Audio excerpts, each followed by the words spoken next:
Billy, how can I stop the guilt about getting through each day? Yeah. About just getting through each day. Damn it. Yeah, do you feel that? I don't reckon you do, really. No, I don't. How do I stop the guilt about just getting through each day? No, I don't.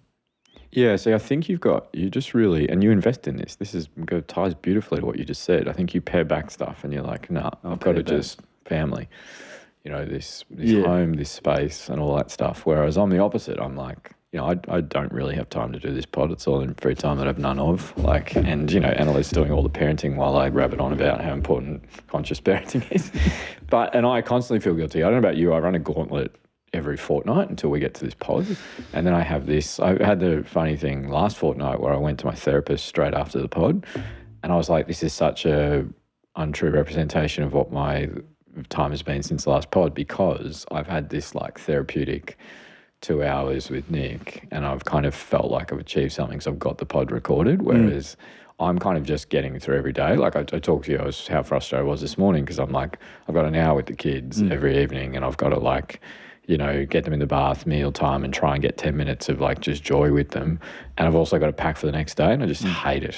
And I'm packing in the dark that night or packing in dark the next morning. And yeah, this morning I woke the house trying to get ready in the dark and I'm just like constantly feeling that guilt. So I think the actual answer of like, how do you do it is what we talked about last time. Where is the compassion bit to ourselves? And I'm trying to think, how do I do it? It's really interesting. I was talking to someone at a kid's birthday party the other day and they were like, they didn't do it intentionally at all, but they were talking about, they've just had a little baby that's about the same age as Heidi.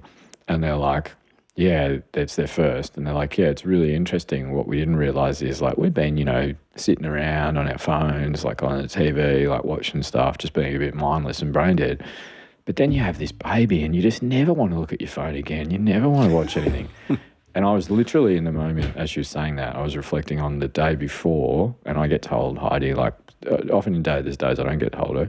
I get told Heidi for like 10-minute grabs, once or twice a day. And I was sitting there and I was going to my phone.